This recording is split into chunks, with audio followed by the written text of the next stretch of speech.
माता की जय जय माता। देश की रक्षा कौन करेगा, कौन करेगा? जय जय माता, जय जय माता, वंदे मातरम, वंदे मातरम। बोलो भारत माता की जय। जय जवान, जय किसान।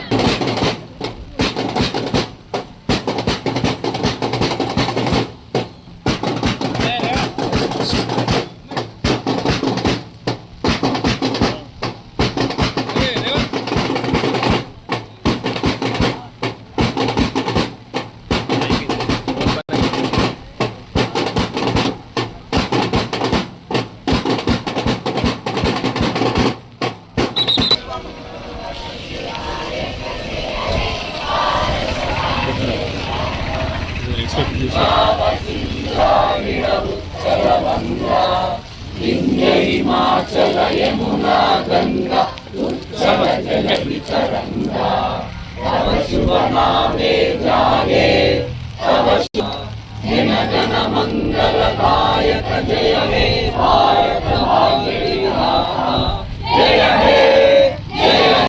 तल्ली प्रेम ఎన్నటికి తరగనిది చెరగనిది ఈ నా బ్రతుకు పైన అధికారమున్నది తల్లికేను.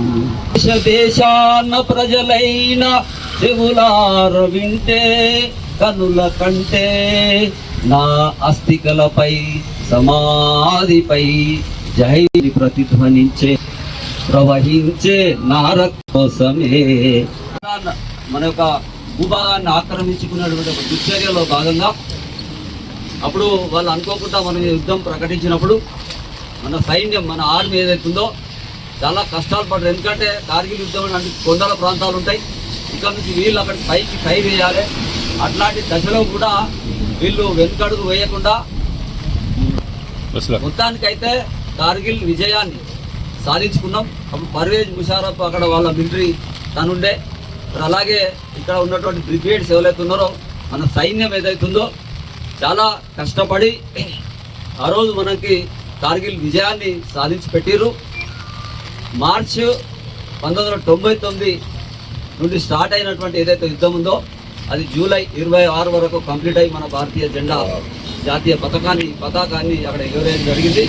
దాన్ని మనం ఆ రోజు నుంచి 2024లో మనకు కేంద్ర హోంశాఖ మంత్రి విద్యాసాగర్ రావు, జార్జ్ ఫెర్నాండెజ్ రక్షణ మంత్రిగా ఉన్నప్పుడు నేను ఒక ఎన్సీసీ క్యాండిడేట్ 3 సంవత్సరాలు నేను 8th, 9th, 10th అప్పుడు మా ఎన్సీసీ గురువు నారాయణ గారు ఉండి మరి అప్పుడు ఉన్నటువంటి ఏదైతే నాలో ఆ తపన ఏదైతే ఉందో నేను దాన్ని ఉద్దేశించుకొని సాగర్జీని కోరినప్పుడు జార్జి ఫెర్నాండెజ్ గారికి లేఖ పెట్టడం వల్ల అప్పుడు ఢిల్లీకి పంపించి మన సిరిసిల్ల నుంచి ఒక ఇద్దరు మున్సిపల్ నుంచి పంపించడం జరిగింది.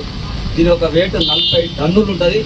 వారం రోజులు పట్టింది మనకి ఇక్కడ రావడానికి. తర్వాత ఈ బేస్ కట్టి అక్కడ మన దగ్గర అప్పుడు క్రేన్లు కూడా లేవు.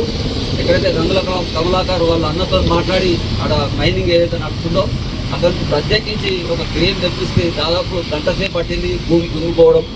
ఆ రకంగా మొత్తానికైతే ఇక్కడ ఈ కార్గిల్ విజయ్ దివస్ ఏదైతుందో మనం ఈ వైజయంతి ట్యాంకును తీసుకొచ్చుకున్నాం. ఇందులో ముఖ్యంగా మనం ఈరోజు గమనించాల్సి ఏంటంటే నేను పోయినప్పుడు వి కృష్ణ సార్ ఎవరైతే బ్రిగేడియర్ కల్నల్ సార్ ఎవరైతే ఉన్నారో అలాగే సాగర్జీ ఉన్నారు. వాళ్ళు ఒక విషయం చెప్పింది అనుకోకుండా హైదరాబాద్ వాసిని, నేను కూడా కార్గిల్ యుద్ధంలో పాల్గొన్నాను. ఇది మన ఆపర్చునిటీ. కాబట్టి దీంతో ఇంకొకటి మనకు అనుకూలంగా జరిగింది ఏంటంటే అప్పుడు ఈ ఈవైన సుందరైన మొత్తం మురికివాడలు వర్షం పడితే చాలా ఘోరమైన పరిస్థితి ఉండే. అప్పుడు 40 ట్రాక్టర్లు సార్ 40 ట్రాక్టర్లు మనము పొద్దున 7 నుంచి సాయంత్రం 7 దాకా ఒక 3 నెలల పాటు మొత్తం దీని ఉన్నటువంటి మొరం ఏదైతుందో బ్రహ్మాండం మొరం తీసుకొని దాదాపు 25 కిలోమీటర్ల మొరం రోడ్డును చేసుకున్నాం. సిరిసిల్లలో మళ్ళీగా మొరం అవసరం లేని రకంగా చేసేసినాం. అలాగే వీళ్ళందరూ కష్టపడ్డారు. 8 కిలోమీటర్ల డ్రైన్ కట్టినాం అప్పుడు.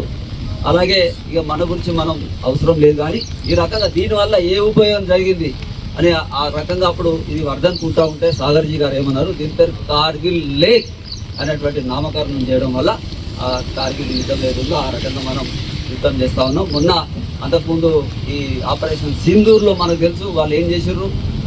ఎవరైతే ఆ కుట్రదారులు ఉగ్రవాదులు ఉన్నారో మన హిందువులను కాయలు పిలిపించి లాగులు తీపించి దాన్ని చూసి భర్తల ముగట్నే భార్యలను చంపారు. ఒక భార్య నన్ను కూడా చంపారు అంటే పోయి మోదీకి చెప్పుకోబిడ్డాను. మనకు ఏం జరిగిందో తెలుసు. ఓమికా సింగ్ అండ్ ఖురేషి వాళ్ళిద్దరు మహిళలు చూపెట్టినటువంటి సాహసం ఏదైతుందో అది సింధూర్ నిజంగా అది చెప్పుకోలేని విజయం మనకు. ఆ రకంగా మనకు పాకిస్తాన్ ఇప్పటికైనా నేను చెప్పేది ఒకటే, ఫస్ట్ దేశాన్ని ప్రేమించుకోవాలి, దేశాన్ని కాపాడుకోవాలి. ఒకవేళ భారతదేశం పోతే మళ్ళీ రాదు. అప్పుడు 1000 సంవత్సరాలు ముస్లింలు, 200 సంవత్సరాలు బ్రిటిష్ వాళ్ళు ఏలేరు. అప్పుడు ఏదో అందరు కష్టపడి వచ్చింది. కానీ ఇప్పుడు అంతర్గత పోరున్నది. బయట నుంచి చైనా కావచ్చు, పాకిస్తాన్ కావచ్చు, బంగ్లాదేశ్ కావచ్చు. ప్రతి సంవత్సరం 26 జూలైని మనం కార్గిల్ విజయ్ దివస్ జరుపుకుంటున్నాం గత 26 సంవత్సరాల నుంచి. సో కార్గిల్ అనేది రవీంద్ర గారు చెప్పారు, ఇది వీరబోత్ 3 నెలల పాటు జరిగింది. యాక్చువల్గా అయితే ఇది స్టార్ట్ అయింది 3 మే 1999 నుంచి 26 జూలై 1999 వరకు జరిగింది. దగ్గర దగ్గర 527 జవాన్లు కానీ ఆఫీసర్స్ కానీ వాళ్ళు దేశం కోసం ప్రాణాలు అర్పించారు. సో వాళ్ళు త్యాగం చేశారు. ఆ త్యాగం మరవరానిది. సో ఫార్చునేట్లీ నేను కూడా అదే సమయంలో కార్గిల్లో డిప్లాయ్లో ఉన్నాను. నేను కూడా నాకు యాక్చువల్గా మే నెలలోనే ఆ సమయంలోనే ఈ ఆపరేషన్ జరిగింది. ఈ ఆపరేషన్లో నేను కూడా పూర్తిగా ఆగస్టు వరకు ఆపరేషన్ ఏరియాలోనే ఉన్నాను. సో ఈ విజయ్ దివస్ ఈ విధంగా మన గవర్నమెంట్ జరుపుకోవడం అండ్ వాళ్ళ త్యాగాలను మరవకుండా ప్రతి సంవత్సరాలు జరుపుకోవడం చాలా హర్షణీయం.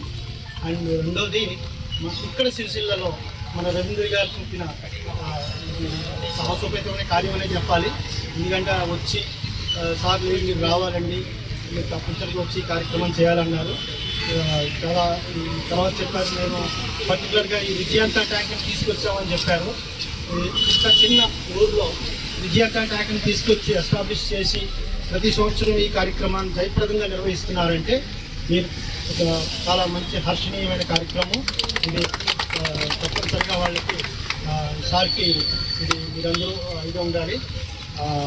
సో ఈ వేదిక మీద నాకు ఈ కార్యక్రమంలో నన్ను పిలిచినందుకు ధన్యవాదాలు తెలుపుకుంటూ మీ అందరికీ నమస్కారం.